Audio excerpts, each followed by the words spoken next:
Oftentimes, exactly what we're looking for is right in our backyard. But if we're in our judging heart and approaching life from a heavier, judging, separate standpoint, we may miss those opportunities or overlook them. Because when we're in our judging heart, we are usually looking for what's wrong. We're trying to protect ourselves. We're seeing ourselves as either above or below others, and we're judging. We're judging the people around us. We're judging the weather. We're judging what's going on, placing our labels, placing our judgments on all these things.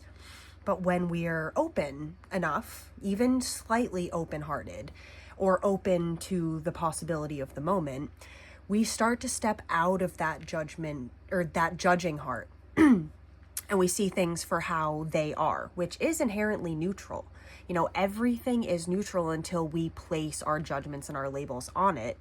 So when we're just open to the experience, when we're just open to life, you could say surrendered, then you're less apt to miss opportunities to connect, to give and receive love, because that's really all we are all seeking, wanting, desiring at any moment. If you look at any of the things you want, the itinerary of dreams and desires and things you want in your brain, I guarantee at their core, most of them resonate with wanting to connect, wanting to give and receive love, and wanting to feel safe and secure and stable. Most of us want more money so that we can connect with more people, so we can give more, so that we can, feel stable and secure. So if we are able to be open enough, as I said, even a little bit, sometimes the things we're looking for, the things we want, the things we most desire and we're like craving, it can be right in our backyard, right outside that door, Hi guys, welcome back to my YouTube channel. I'm Sarah. I am a spiritual teacher, an author. I am an Akashic Records reader, a psychic. I do a lot of things. You can check out my website, link in the description.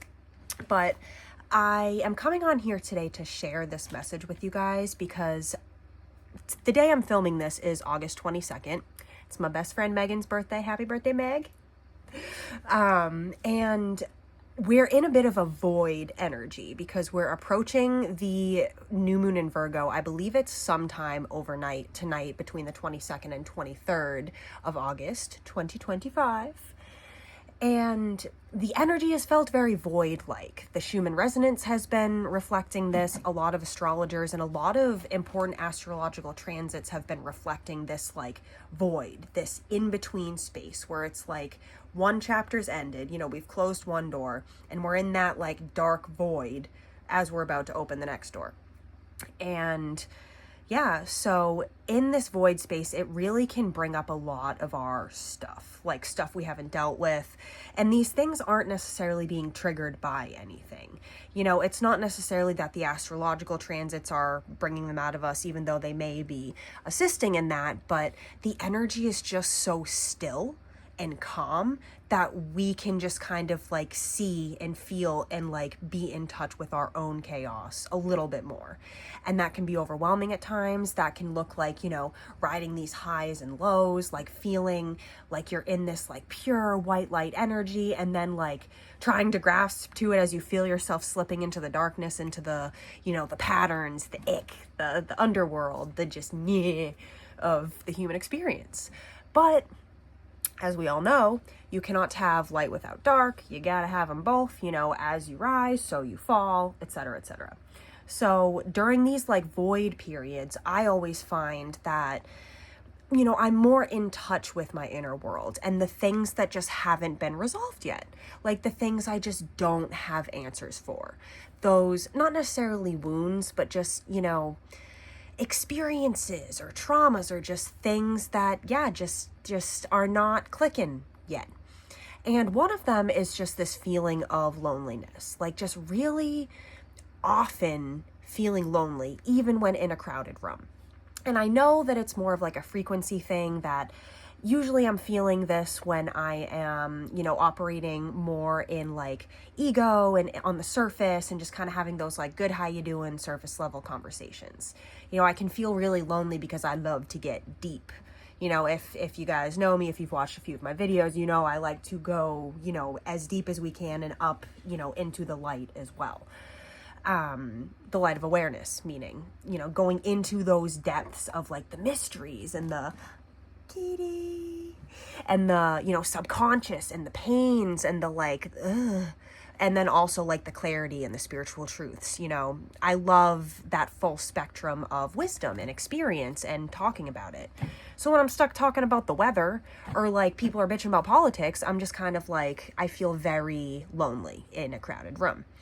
And just this loneliness was really surmounting tonight. And at the same time, I had quite the craving for chicken and French fries. Specifically, Burger King. That is like my only vice that I really give into. Like, I always say to people, I literally feel like I can eat Burger King forever and I'm just immortal or immune to whatever gunk is in there.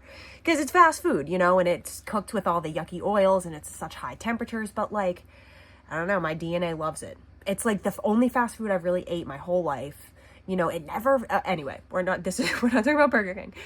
I was really craving Burger King tonight and nobody was really around. Nobody really wanted to get it. I've been alone, in my room all day, kind of just having like a self-care day. I just didn't really have the motivation to go out into the matrix, into the world, because I was going to maybe go to a restaurant, but yeah, it wasn't in the cards, wasn't really feeling like being around that many people, but a girl still wanted Burger King. So, some of my housemates were hanging out in the backyard. I live in a 2-family house, so the people who were living upstairs were living out in the back. And I'm close with them, we're close family. And I heard them leave, heard them come back. They went out, did a little errand, whatever.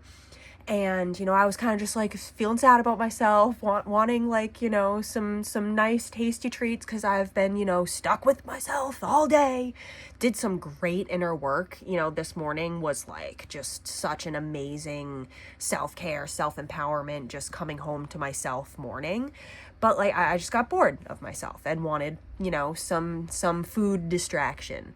But so I was getting hungry, it was dinner time. So I went out to go make some soup. And my housemates are sitting out back eating Burger King. And I literally started crying. And they were like, what's wrong? I was like, I'm so jealous. I wanted that. You guys went and got Burger King. I wanted to get it before, but like nobody really wanted to get it with me. And they were like, oh, we would have asked you, but we didn't know if you were home. Because I literally just had myself locked in my room. I knew they were chilling out back there, but I was just hiding in here with the door closed. What I do, because I am a very highly sensitive person. And like I said, I was not really feeling like too much peopling, and I wasn't really feeling like a lot of that surface level conversation. And sometimes I tend to just like judge people and judge situations without actually seeing the truth of them. And this is what we're kind of coming into with the talk. So, I'm crying, and one of the, a friend of my housemate offered me the rest of her French fries, which literally made me cry more because I was just like, I've just wanted to taste a Burger King French fry all day. And it was just like, it was the best thing to receive. I literally like ran away crying, and they were like, no, don't go and cry. Like, come talk with us. And I actually wound up talking with them. I put some soup on the stove. I was still hungry, so I was just gonna make a can of soup. And I just sat there talking to them, and I like forgot that these people like to go deep. Some of my housemates, they get very anxious, and they're the type of people who want to stay at the surface. Oh, the weather, oh, whatever. They don't really, their nervous systems are very dysregulated, I would say. But these two people, like, they've been through some shit. Like the people who were chilling in my backyard, housemate and friend, very deep people. Like, they have really been through some shit. I have so much respect for them. Like, truly amazing people. And I've always sensed that like they have that like emotional depth, but also like mental depth. Like, they like to talk about like more intellectual things and the things that I'm interested in. And we started talking about books, because I brought up to them about how I was struggling a little bit with my book writing process. I like don't know when to stop and when to end it, and just little, writing struggles. And we were just talking about memoirs we liked, and literally me and the friend who was out there, we had like a shared thought, like telepathy moment, because she started saying like, oh, the book I really, really want to read right now. And in my head, I was like, oh, I really want to read frickin' Jeanette McCurdy's, I forget what it's called in this moment. I was gonna say it. I think it's like I'm Happy My Mother Died, something like that. But the Jeanette McCurdy's memoir about, growing up in Hollywood, her mom being her manager and stuff. And as, the family friend said like, oh, I really want to read, blah, blah, blah. I was like, oh my God, shared thought, like me too. And then we started just talking about just like, stupid stuff. Like, my housemate said how, it's so normal to feel lonely, because I opened up about how I was feeling lonely and was having like issues with friends and like just wanting to meet new friends and like growing apart from other older friends. And my housemate was like, sometimes even, when I'm in a crowded room and I'm with, the people we live with, like I still feel lonely because it's just not enough like-minded connections. So you just have to find people with the same interests, especially the creatives and the artists, because this housemate, she's a creative, she has an Etsy shop, she sews, she makes, like, she can literally make you anything. Actually, let me show you something she made me. This little pouch that I keep like all my computer stuff in, literally made this. And that's like not even like, she can make you anything. If I knew her Etsy shop name, I'd plug it, but if I find it, I'll put it in the description. Support small businesses. But yeah, so to tie it into the spiritual wisdom that I started this video with, basically, I was sitting in my room so lonely, craving like-minded connection, just wanting to like talk to a human, because just, we humans, we can sit there and ruminate and think and meditate and do whatever, do all the spiritual practices, but like we still need face-to-face human contact. So basically, yeah, to tie it all in, what I was looking for was literally in my backyard. And after talking to them for even just like 15 or 20 minutes, because I wound up going to eat my soup, they were going to run some errands and stuff, it just, like, I could tell it kind of uplifted all of us and, brought all of us up, like an octave of frequency, even if it was just a little bit. And so, when we're open enough and when we get out of that judging heart, that like pushing away, that separation heart, and we're just open, like, if you really want connection, go connect with the nearest person. Like, just say something nice to them. Like, oh, your hair looks nice today. Or like, oh, you're working really hard today, if that's, what that kind of person would want to hear. Just give, a little bit of love or a little bit of vulnerability or a little bit of yourself, and be open, because those things you're looking for, they're in the backyard. So I think that's all I got for you guys right now. I'm sending you so much love. Thanks for dealing with my crappy lighting and, awkwardness. Just, when the need to share comes, it comes. And if you don't act on it, this is another little wisdom code right here. When you get the download, when you get the inspiration to like do something, if you just write it down in your journal and you don't act on it, you're never gonna do it. Let me show you something.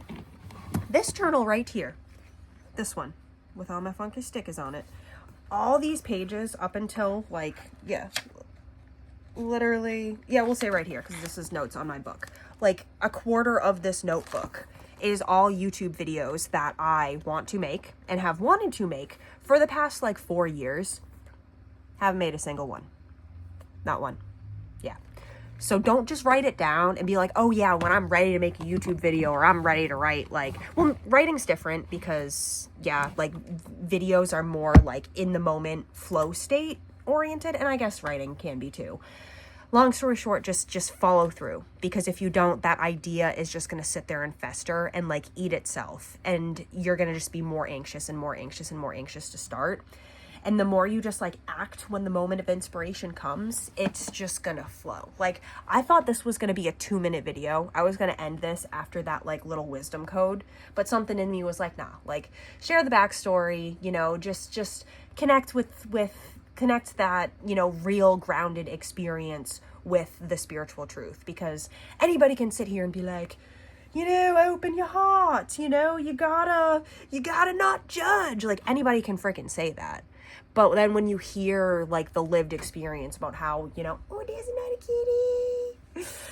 When you hear the lived experience of, what I shared, then it helps to see, how that, when you make that shift in the moment, how it can reflect. Because, all day I was sitting in here just, like, judging everyone around me, just like, oh, these people, they can't get deep, like, I just want to talk to people, I'm so lonely, blah, blah, blah, blah, blah.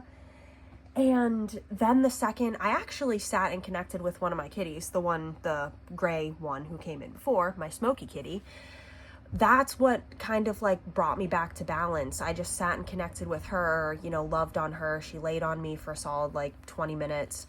And then I was like, okay, I'll go make myself some soup, way back before, the Burger King discovery and the breakdown happened. I had opened and I was like, all right, I'm going to stop judging everyone and everything, and I'm going to just open and see what happens. And I felt open enough to go, leave my lair and go make some soup. And then, everything else, unfolded from there. And I've just been on an upward spiral ever since. So, sending you guys so much love. Act on your inspirations. Stop freaking judging. Be open. And what you're looking for might be in your backyard. Much love, peace, and namaste.